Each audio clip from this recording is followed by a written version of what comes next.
If you're looking for a strong, thought-provoking narrative, a fantastic cast of characters, and some solid VR gameplay that's both intuitive and easy to understand, then look no further than The Last Worker. It's available at $19.99 on PSVR 2, PS5, Nintendo Switch, PC, Xbox Series consoles, and Meta Quest 2. All the gameplay you're seeing here was captured off a PlayStation VR 2 instance. Now let's begin this review by talking objective and gameplay. Hello, young explorer. I'm SKU, short for Stock Keeping Unit. SKU. Get it? Yeah, I get it. Now can I have my controls back, please?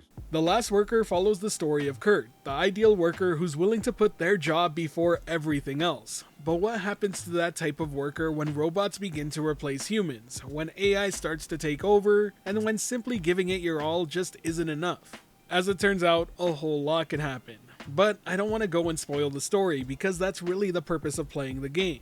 Just know that it's full of twists and turns, some that will make you think, others that will make you laugh, but more importantly, know that it's a strong enough story to keep you interested throughout. I actually ended up beating the game in one sitting. From start to finish, it took me about 4.5 hours, and for the asking price of $19.99, I think there's enough content to justify the price. The entire story is fully voice acted with an all-star cast, including the likes of Jason Isaacs from Harry Potter, and is scored by Oliver Krauss, known for his collaborations with Adele, Sia, and Florence and the Machine. Now when it comes to the gameplay itself, it's actually fairly simple and yet provides a fairly good variety, but more on that in just a second.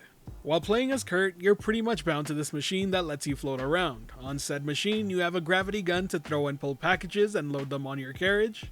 Your machine can then read the load of said package and size, and to the left of your gun you have an attachment to mark packages that are either damaged or miscategorized. Basically everything you need to work at Youngle, and yes, for those wondering, that is a play on Amazon. Floating around is actually quite intuitive. You can press the trigger for gas, circle an X to float up and down, and you change direction with the analog stick. The game introduces you to these controls by just simply working at the start. You sort and deliver packages, and honestly, it's a great way to ease you into the movement mechanics. But soon after that, the variety kicks in. You'll be racing, entering stealth sections, blasting away at robots, puzzle solving, and more throughout your journey.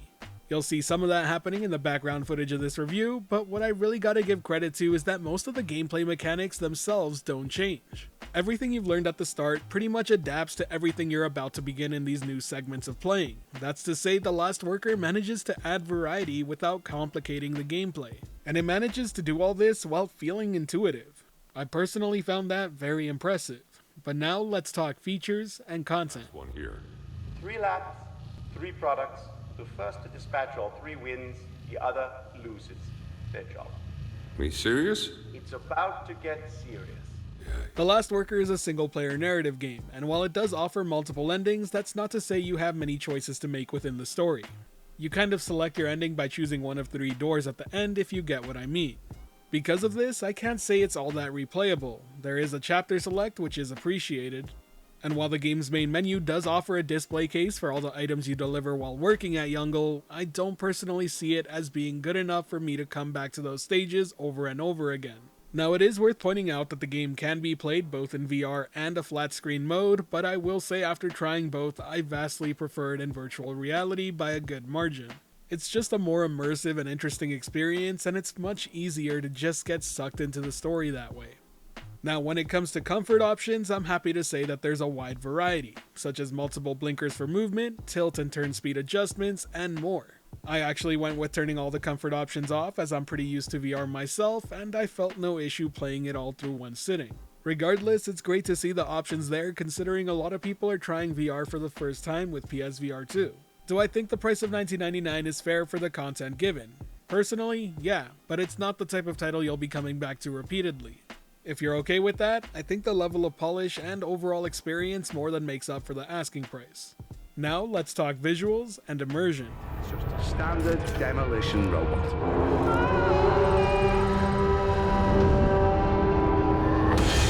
Shit!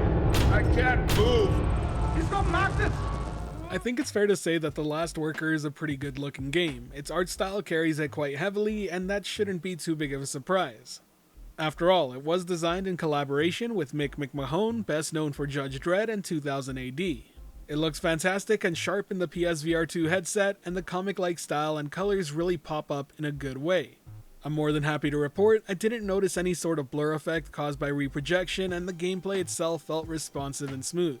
That said, I will also note the only time I've really had an issue with that sort of thing is while playing Horizon Call of the Mountain.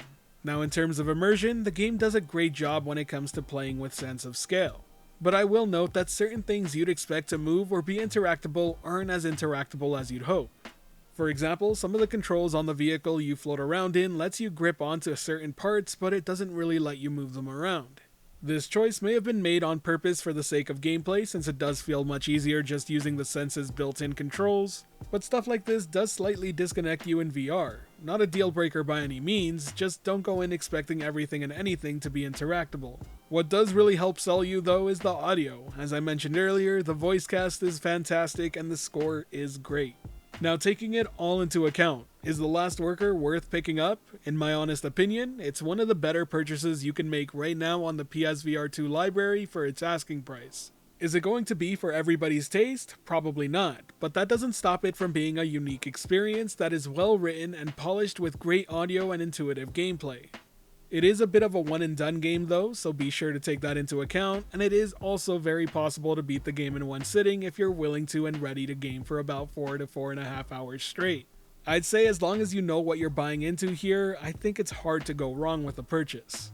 Now, if you have any remaining questions about The Last Worker, feel free to leave them down in the comment section below and I'll answer what I can. If you enjoyed this review or found it helpful at all, be sure to hit that like button as it really does help the channel out, and if you're wanting more content like this, be sure to subscribe and hit that notification bell as well. As always, thank you for joining me on this virtual journey, and I'll catch you in the next reality.